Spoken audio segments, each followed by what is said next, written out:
Octubre de 1962. La humanidad estuvo al borde de la destrucción. Do you, Ambassador Zorin, deny that the USSR has placed and is placing medium and intermediate range missiles and sights in Cuba? Las fuerzas soviéticas y estadounidenses estuvieron al borde del enfrentamiento por los misiles balísticos y nucleares desplegados en Cuba. Shall be the policy of this nation to regard any nuclear missile launched from Cuba against any nation in the Western Hemisphere as an attack by the Soviet Union on the United States. La administración Kennedy jamás supo que la amenaza nuclear no se limitaba al territorio cubano.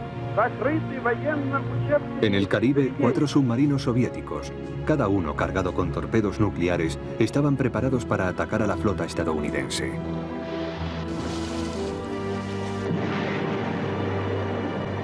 Tanto los buques estadounidenses como los submarinos soviéticos podían iniciar una guerra. Si unos desplegaban su armamento, los otros responderían con el suyo, iniciándose así la contienda. Y a punto estuvo de producirse el 28 de octubre cuando uno de los submarinos se vio obligado a salir a la superficie y su capitán ordenó preparar un torpedo nuclear.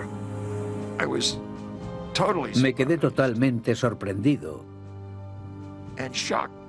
y estupefacto al darme cuenta de lo cerca que habíamos estado de iniciar una guerra nuclear los soviéticos y nosotros, sobre todo cuando uno de nuestros buques detectó la presencia de los submarinos. Crisis de los misiles. El desenlace.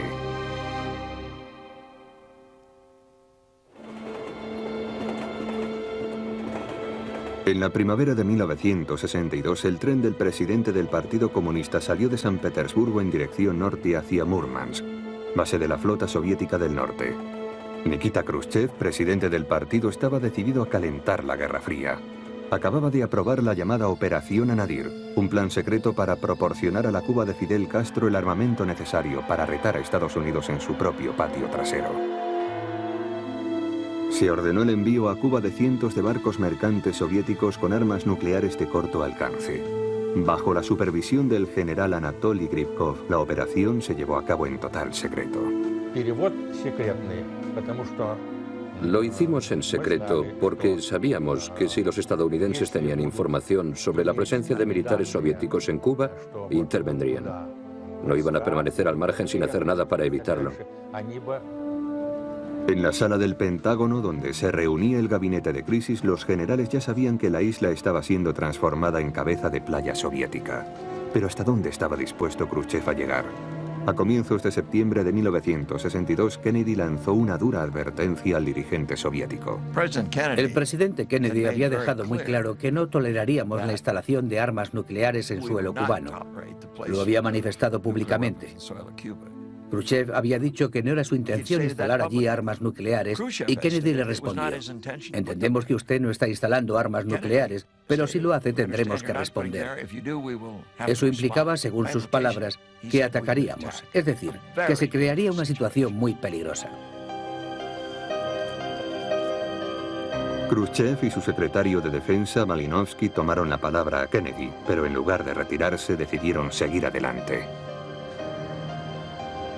Cuando Kennedy habló el 5 de septiembre, dijo que Estados Unidos podía utilizar todas las armas posibles, incluidas las nucleares. El 7 de septiembre, es decir, 2 días después, Khrushchev decidió que era necesario enviar armas nucleares tácticas a Cuba. Malinovsky le preguntó si el envío de armas nucleares tácticas a Cuba sería aceptado por la máxima autoridad de la Unión Soviética. Y Khrushchev dejó clara su decisión en el documento. Sí, sí, se envían, se envían. El 15 de septiembre llegaría a Cuba el primer envío de misiles balísticos de alcance medio. Khrushchev recurrió entonces a la 69 Brigada Submarina con base en la bahía de Saida, una antigua villa pesquera del extremo septentrional de la península de Kola, 32 kilómetros al norte de Murmansk. Bajo el nombre cifrado Operación Kama, ordenó que se cargaran armas nucleares tácticas en submarinos soviéticos para ser enviadas a las hostiles aguas del Caribe. El plan suponía el despliegue de 4 buques diésel en Mariel, un puerto de aguas profundas a 40 kilómetros al oeste de La Habana. Por primera vez, cada uno de los buques iría equipado con un arma nuclear. El 1 de octubre estábamos listos para partir cuando de repente recibimos la orden de cargar armas especiales. Y por supuesto, en aquellos tiempos, armas especiales era sinónimo de torpedos nucleares, es decir, palabras mayores. Con anterioridad, los encargados de la acción propagandística nos habían dicho que permaneciésemos en el primer compartimento junto a las armas nucleares para que la tripulación se fuera acostumbrando a la presencia de los torpedos nucleares. Un agente político acompañaría cada torpedo en su viaje a Cuba. Durante el siguiente mes tendría que dormir en una litera junto al arma. Su misión consistiría en asegurar que el torpedo estaba listo para ser lanzado, pero ¿quién tendría que dar la orden? Solo se podrían activar las armas si recibíamos una orden expresa. Pero circulaban órdenes contradictorias, como por ejemplo las del almirante Ribalco. Aunque se oponía a la operación, Ribalco insistía en que, dadas ciertas circunstancias, el capitán se reservaba el derecho a abrir fuego sin el permiso de Moscú. Ribalco dijo: bien, tomen papel y lápiz y escriban. Los torpedos especiales solo podrán ser lanzados en las siguientes circunstancias: si estamos en las profundidades o en superficie y se produce una fuga de agua o algún otro percance en el submarino.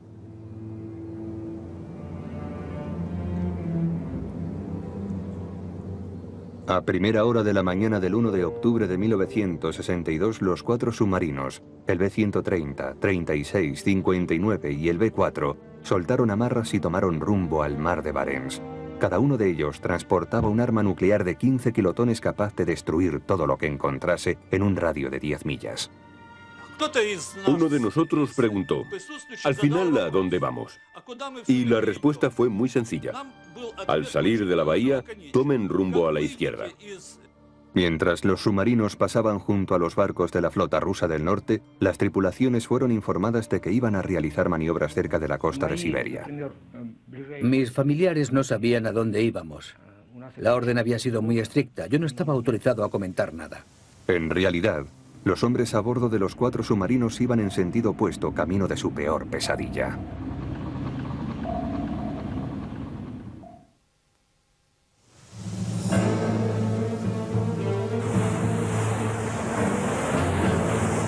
A medida que la tensión en torno a Cuba crecía, los estadounidenses se preparaban para una posible guerra. Miles de soldados fueron concentrados en las bases del sureste en estado de alerta total.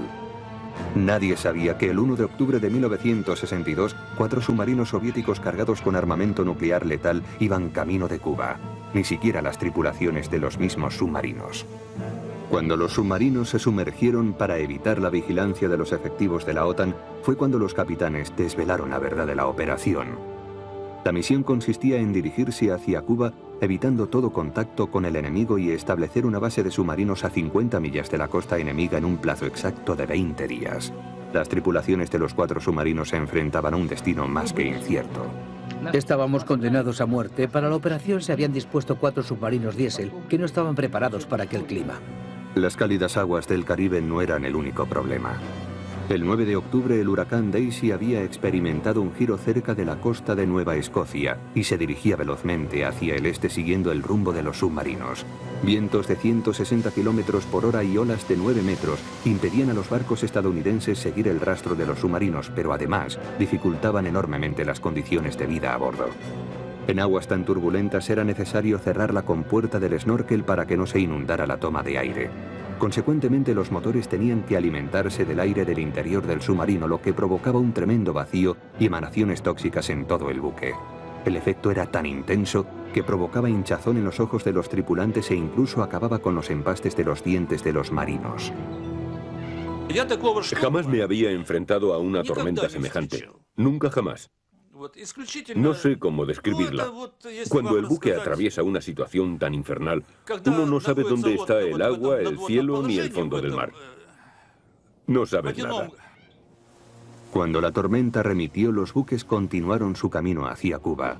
Nadie a bordo sabía que la decisión de Moscú era levantar bases de lanzamiento de misiles nucleares en la isla, pero Washington mostraba cada vez más recelos.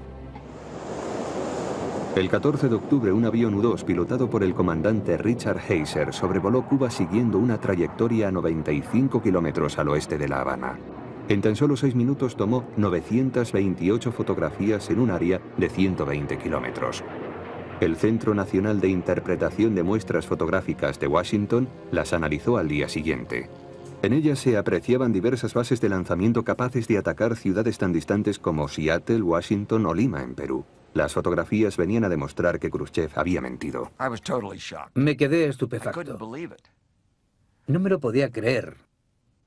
Ni entendía los motivos de Khrushchev, porque podía haber comprendido que nosotros nos veríamos obligados a dar una respuesta militar, y eso podría haber sido muy peligroso para él y para nosotros. Por aplastante mayoría, la decisión de los consejeros de Kennedy fue invadir. Creían que había que retirar aquellas armas antes de que estuviesen operativas. Kennedy se dirigió al expresidente Dwight Eisenhower. Ambos habían estado muy unidos en los últimos 2 años y en calidad de excomandante supremo de las fuerzas en la Segunda Guerra Mundial, Ike era un importante aliado. Así pues, el presidente ordenó a su secretaria que activase el dictáfono de la Casa Blanca para que quedase grabada su conversación. Soviet Union, Khrushchev announces tomorrow, which I think he will, that if we attack Cuba, that it's going to be nuclear war. What's your judgment as to the chances they'll fire these things off if we invade Cuba? I don't believe it. You don't think they will? In other words, you would take that risk if the situation seems desirable. As a matter of fact, what can you do? If this thing is such a serious thing here on our flank, that we're going to be uneasy, and we know what things happening now. All right, you've got to use something. Right. Something may make these people shoot them off. I just don't believe this will. Yeah, right. In any event, of course, I'll say this. I'd want to keep my own people very alert. Yeah. Well, hang on tight. Yes, sir. Thanks a lot, General. All right. All right. All right.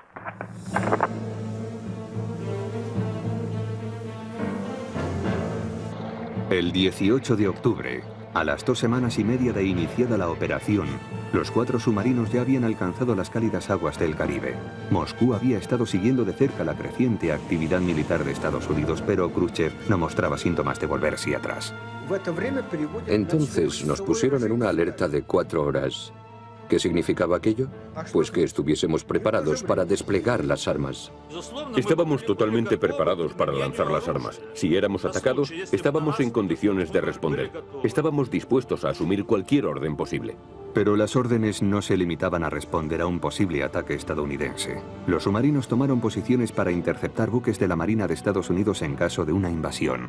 Los soviéticos contaban con la capacidad de acabar con una parte importante de la flota atlántica. Hubiera sido una horrible matanza. Se habría derramado demasiada sangre.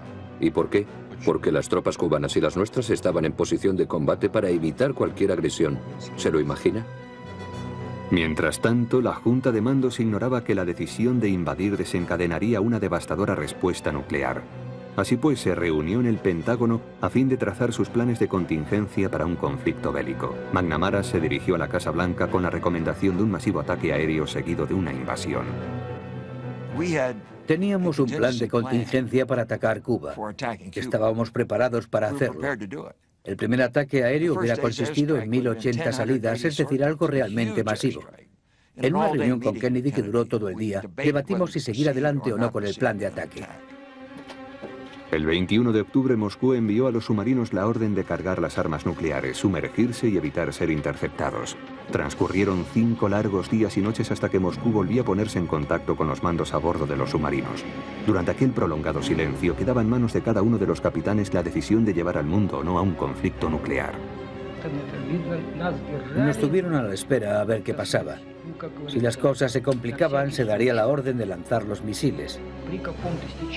Y se habrían lanzado. Y si ellos hubiesen atacado, habríamos muerto. Nadie hubiera vacilado ante la posibilidad de morir. Washington todavía tenía que hacer públicas las pruebas fotográficas, pero todos los indicios del mando central en Moscú parecían sugerir que la operación de instalar bases de lanzamiento de misiles en Cuba había quedado en suspenso. La mañana del 22 de octubre, Khrushchev se mantenía a la espera de que Washington diera el siguiente paso. Creía que era posible una invasión estadounidense en Cuba, pero de producirse, contaba con los 4 submarinos en posición de asestar un duro golpe a la Marina de Estados Unidos.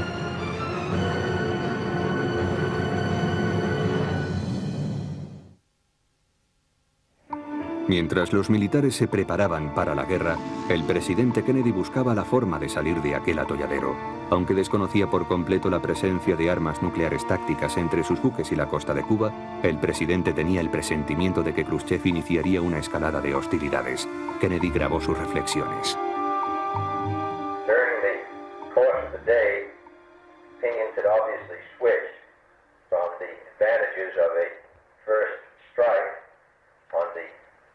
missile sites and on Cuban aviation to a blockade. I was most anxious that we not have to announce a state of war existing, because it would obviously be bad to have the word go out that we were having a war, rather than it was a limited blockade for a limited purpose.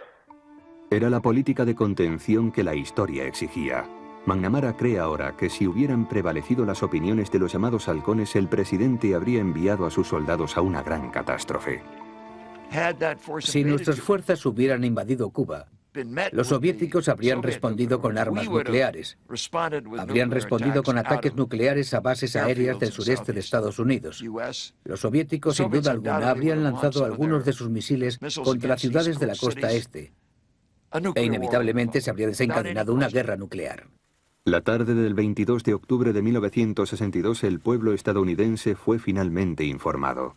Desde el despacho oval, el presidente hizo saber a la nación que la Unión Soviética había iniciado un camino que amenazaba con aniquilar a todos los ciudadanos de Estados Unidos. Good evening, my fellow citizens.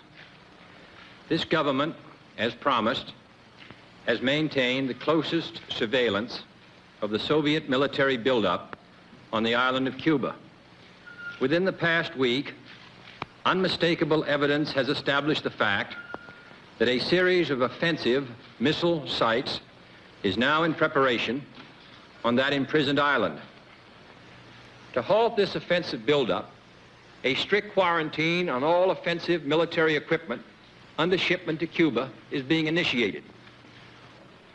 It shall be the policy of this nation to regard any nuclear missile launched from Cuba against any nation in the Western Hemisphere as an attack by the Soviet Union on the United States, requiring a full retaliatory response upon the Soviet Union.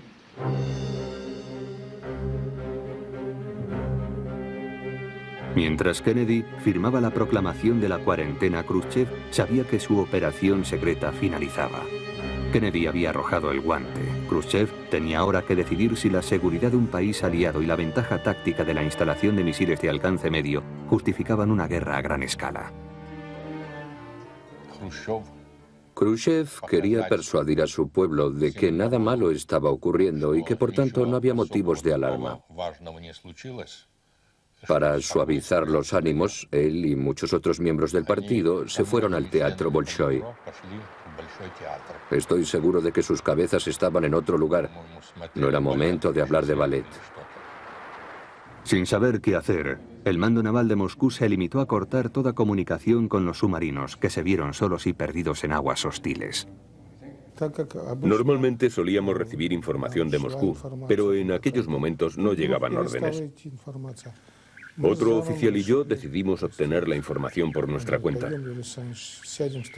Apartamos a los oficiales de menor rango que estaban en la sala de transmisiones y nos pusimos a tratar de sintonizar la voz de América. Y así fue como nos enteramos del bloqueo a Cuba. Brief, here's what the U.S. will do militarily under the President's announcement. U.S. planes and radar picket ships have begun a tight 24-hour surveillance of all ships headed toward Cuba. If we find the vessel is carrying what is called an offensive weapon to Cuba, we then will order it to stop. If it won't stop, our crews have orders to shoot to sink. In short, we are getting ready, get set, and all of our forces wait for, all they wait for is the word go. 60 ciudades serían inmediatamente barridas del mapa y 80 millones de estadounidenses serían las víctimas, morirían al instante. ¿Puede imaginarse cómo se reacciona al recibir este tipo de información? It's all happening in a dark, squall-tossed ocean. raked by rain amid whitecaps 3 feet high. Somewhere in the Caribbean, some ship captains who yesterday thought they'd be docking in a Cuban port tonight, they await further orders. Los periscopios llamaron la atención de los pilotos de la Marina de Estados Unidos que patrullaban la zona de exclusión. Washington intuía que los submarinos soviéticos se habían ubicado para abrir fuego contra la flota estadounidense. Nos preocupaban mucho aquellos submarinos soviéticos, porque tanto el presidente Kennedy como yo sabíamos que, en primer lugar, había que ser muy cautos con ellos, ya que podían atacar a la Marina de Estados Unidos. Y eso había que evitarlo. Y en segundo lugar, porque si lanzábamos un ataque contra los submarinos, se podría iniciar un conflicto que desencadenaría una guerra a gran escala. Además, no sabíamos que aquellos submarinos llevaban armas nucleares. Washington tampoco estaba al tanto de las deterioradas condiciones a bordo de los submarinos. El suministro de agua potable era casi inexistente, la temperatura había alcanzado los 60 grados centígrados y los tripulantes estaban extenuados. La situación era insostenible. Era imposible soportar aquellas infernales temperaturas de hasta 60 grados centígrados en el interior del submarino. La temperatura del agua era de 30 grados y en el interior se alcanzaban los 60. El sudor provocaba erupciones en la piel. Todos nuestros cuerpos estaban cubiertos de sarpullidos. Eran unas heridas horribles. Muchos perdieron la mitad de su peso. Parecían supervivientes del campo de concentración de Auschwitz. Eran huesos y piel. Pero había que aguantar y lo hicieron gracias a su voluntad de hierro.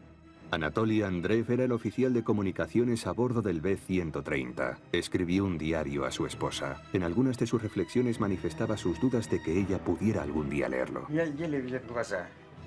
Apenas puedo ver. Me duelen mucho los ojos debido al sudor. Y además no tenemos nada con que secarnos ni limpiarnos. Todo, la ropa interior, los pantalones y las camisas están inservibles. Parecemos animales salvajes. El 23 de octubre la Casa Blanca recibió la respuesta oficial de Khrushchev al ultimátum de Kennedy. Le anunciaba que el bloqueo auguraba una guerra y que trataría de romper la línea de cuarentena nada más activarse a las 10 de la mañana del día siguiente. Khrushchev llegaba incluso a manifestar que los submarinos soviéticos estaban dispuestos a abrir fuego. Lo que no dijo al mundo fue que cada uno de ellos llevaba a bordo un arma secreta que podía cambiar el curso del conflicto en un instante.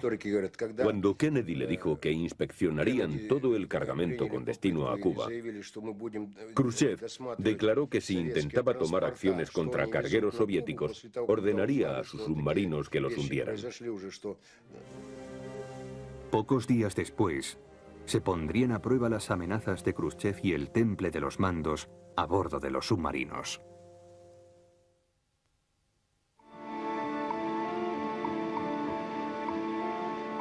El comienzo de la guerra parecía inevitable. En todo el país se estaban preparando refugios nucleares para acoger a 100 millones de estadounidenses. Las tiendas de alimentación quedaron vacías de suministros y empezó a cundir el pánico. En el Vaticano se celebró una vigilia con velas. Muchos eran los que rezaban pidiendo la intervención divina. En Washington y Moscú ambos dirigentes estaban extenuados.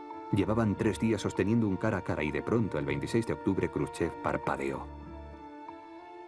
The following is the text of President Kennedy's statement of noon. I welcome Chairman Khrushchev's statesmanlike decision to stop building bases in Cuba, dismantling offensive weapons, returning them to the Soviet Union under UN verification. Una vez más, Kennedy pidió consejo al expresidente Eisenhower. Hello? General Eisenhower, General, how are you? Pretty good, thank you. Oh, fine. General, I just wanted to bring you up to date on this matter because I know of your concern about it. We got, Friday night, got a message from Khrushchev, which said that he would withdraw these missiles and technicians and so on, providing we do not plan to invade Cuba. Well, we don't plan to invade Cuba under these conditions anyway. No. So if we can get them out, we're better off. I quite agree this is a very conciliatory move he's made. Right. I find it that he doesn't say that... Oh, well, I agree. That's why I don't think the Cuban story can be over yet. I think we will retain sufficient freedom to protect our interests. If they engage in subversion, if they attempt to do any aggressive acts and so on, then all bets are off. Well, we'll stay right at it, and I'll keep in touch with you, General. Thank you very much, sir. Okay, thank you. Kennedy estaba en lo cierto. La crisis cubana distaba mucho de haber finalizado. En el Caribe, los 4 submarinos soviéticos seguían sin tener noticias de Moscú. Permanecían en posición de combate, listos para entrar en acción. Durante 36 horas estuvieron preparados para lanzar las armas nucleares y aceptar así la sentencia de muerte que estaban seguros iban a sufrir. El capitán puso el submarino en posición de combate. No excluyó la posibilidad de que hubiera lanzado el arma nuclear que llevaba a bordo. Estaba preparado para ello. Los torpedos estaban listos. Lo único que había que hacer era dejar entrar el agua y abrir fuego. 27 de octubre de 1962. A lo largo de la línea de exclusión, el USS Cecil mantenía la vigilancia. La tripulación en alerta de combate estaba lista para iniciar la ofensiva. Khrushchev había anunciado su intención de retirar los misiles de Cuba, pero Washington quería una confirmación. La misión de Cecil era vigilar los misiles cuando abandonasen la isla y asegurarse de que Khrushchev cumplía su promesa. Yo ya me había dado cuenta de que era una situación muy tensa para todo el planeta. Y sabía que si las cosas se complicaban, no era difícil imaginar los horrores de una tercera guerra mundial. A 10 millas al oeste, el submarino B-36 había salido a la superficie. Estaba sin baterías y su tripulación a punto de venirse abajo. El silencio en la sala de transmisiones alcanzaba ya su 7º día. Sin noticias de Moscú desde el 22 de octubre, el capitán no sabía si ambos bandos habían entrado ya en guerra. En la última transmisión recibida del centro de combate de Moscú se le había pedido que adoptara posición de combate y que evitara todo contacto con el enemigo. El 29 de octubre recogimos un tenue contacto por radar. Al acercarnos al lugar, la señal del radar desapareció, de modo que pensamos que se trataba de un submarino.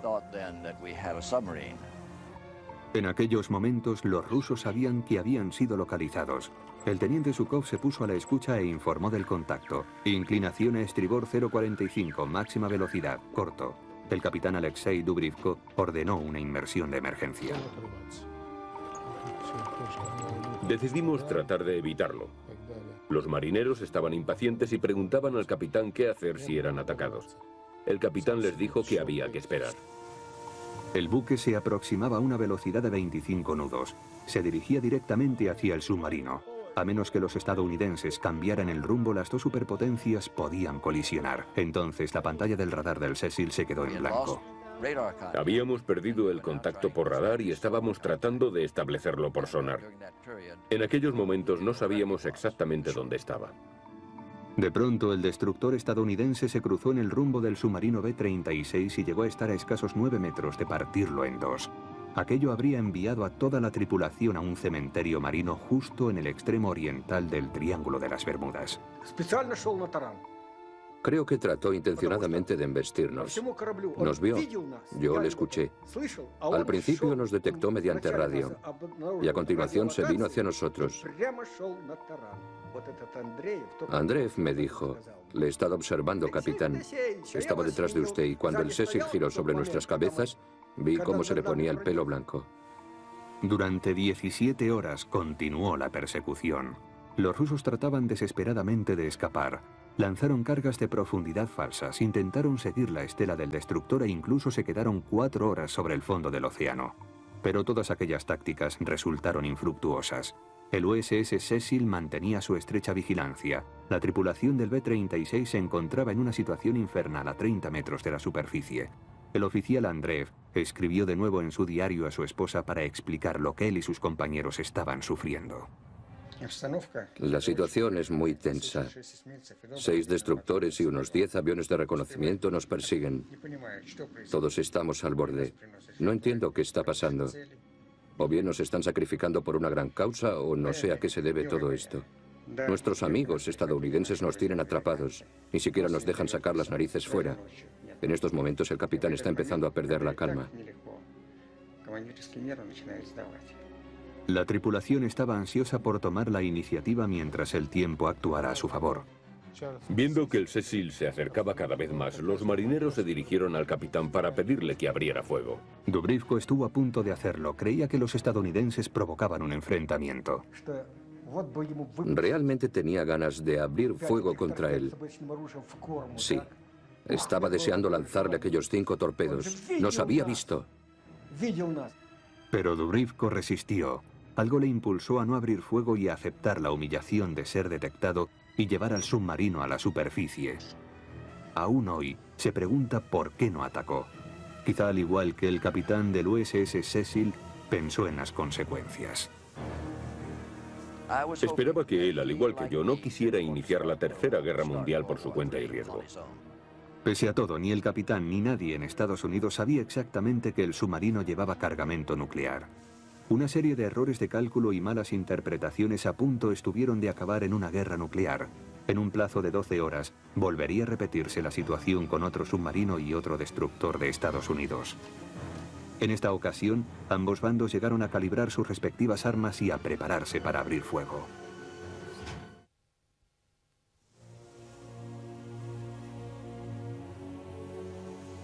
La mañana del 25 de octubre, los tripulantes de un segundo submarino sabían que los estadounidenses les seguían. Escuchamos que desde tierra se lanzaba una orden a un avión. La interceptamos. Le ordenaban dirigirse a una determinada posición que imaginamos era la misma que teníamos nosotros. Así pues, supimos que el avión nos estaba siguiendo. Uno de mis oficiales de radio interceptó la orden a aquel avión que llevaba armas preparadas. Y así fue como supimos que la situación era bastante peligrosa. Tras estar escondido 4 días, el submarino B-130 necesitaba salir a la superficie. La tripulación apenas tenía aire que respirar y las temperaturas alcanzaban los 60 grados. Estaban a 300 millas al noreste del canal de Caicos cuando un P-3 de la Marina de Estados Unidos apareció en el luminoso cielo y los localizó. El capitán Shumkov ordenó una inmersión a 120 metros. Llevaba 4 días sin dormir, tenía el cuerpo cubierto de erupciones, apenas veía y le estallaba la cabeza debido a la inhalación de gases tóxicos. Pero no quedaba otra salida porque las cosas volvían a torcerse. Uno de los mejores buques antisubmarinos de la flota, el USS Blandy, recibió órdenes de perseguir al submarino ruso. El capitán Ed Kelly, al timón, estaba decidido a encontrarlo. El Blandy estaba en total alerta de combate. Había munición preparada en el puente y en las salas de máquinas. Los erizos de metal estaban montados y listos para ser lanzados. Las cargas de profundidad también estaban dispuestas. Todo estaba listo. Así pues, nos encontrábamos en disposición de hacernos con él.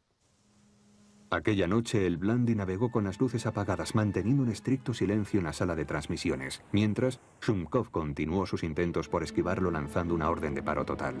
El B-130 estuvo moviéndose durante horas en un silencio sepulcral, limitándose a escuchar. Sabíamos que la situación era extremadamente grave. Uno de los indicios era que no había conversaciones que pudiéramos interceptar. Aquel silencio sepulcral indicaba que algo iba a ocurrir. Algo que podía ser una guerra.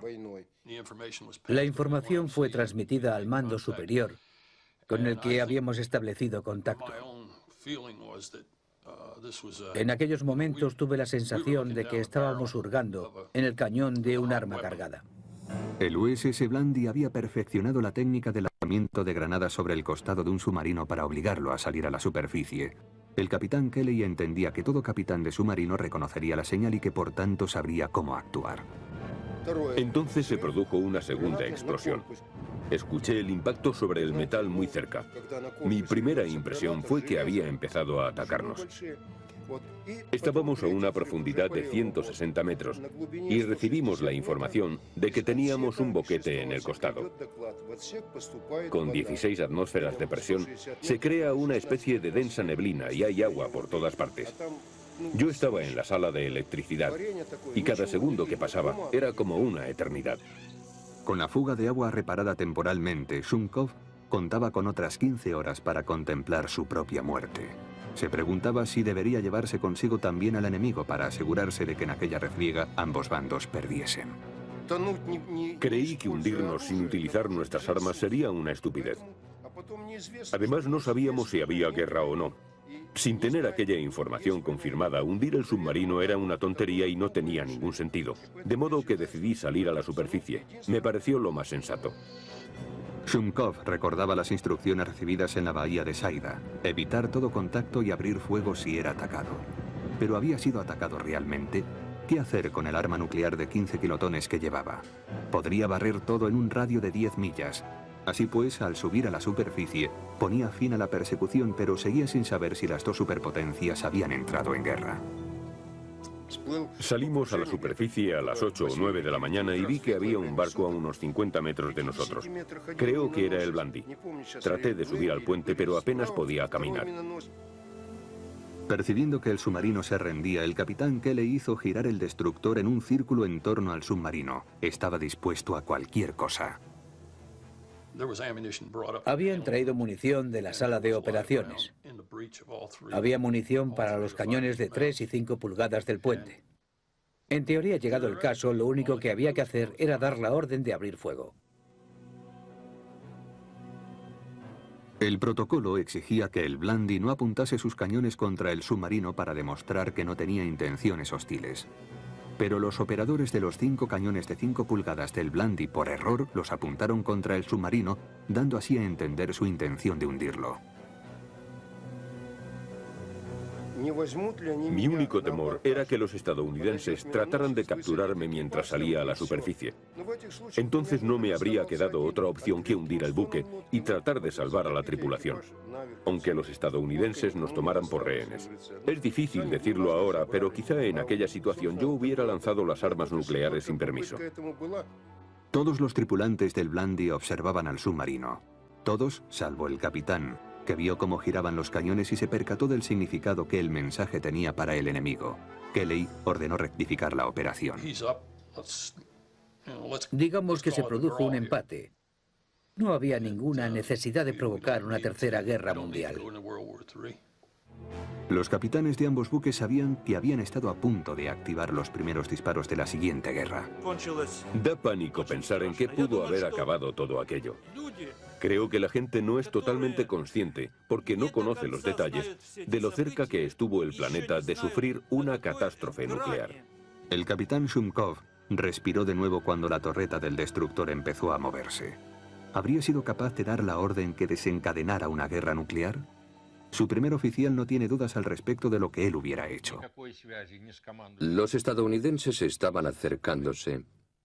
¿Qué pensaban? ¿Que yo no iba a hacer nada? No teníamos ningún tipo de comunicación, ni órdenes de nuestros mandos, ni de Moscú. Y estábamos allí. ¿Se creían que no íbamos a responder? Yo habría lanzado el misil contra los estadounidenses. Una guerra nuclear se había evitado de nuevo. Los 4 submarinos de la 69 Brigada Foxtrot finalmente tuvieron noticias de Moscú. La misión quedaba cancelada. La operación Kama se daba por culminada. Tenían ahora que iniciar un largo viaje de vuelta a casa. Todos los submarinos, salvo uno, se habían visto obligados a salir a la superficie. El B-130 avanzaba a 3 nudos. 2 de sus 3 motores no funcionaban.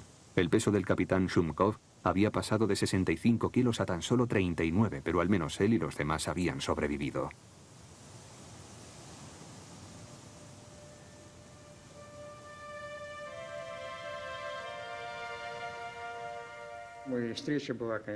Regresar fue duro.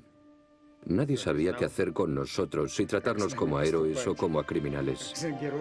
Por supuesto que era más fácil tratarnos como a criminales, de modo que durante mucho tiempo sufrimos una enorme presión. Uno de los altos cargos nos dijo, ¿saben una cosa? No esperábamos que regresaran vivos. El B-130 tardó un mes en cubrir el recorrido hasta la bahía de Saida. El 6 de diciembre de 1962, un destacamento de marineros de infantería naval les daba la bienvenida en un acordonado muelle. Después de todos los avatares sufridos, los tripulantes fueron sometidos a arresto domiciliario en el interior del submarino. El alto mando soviético no mostró el más mínimo gesto de simpatía hacia ellos.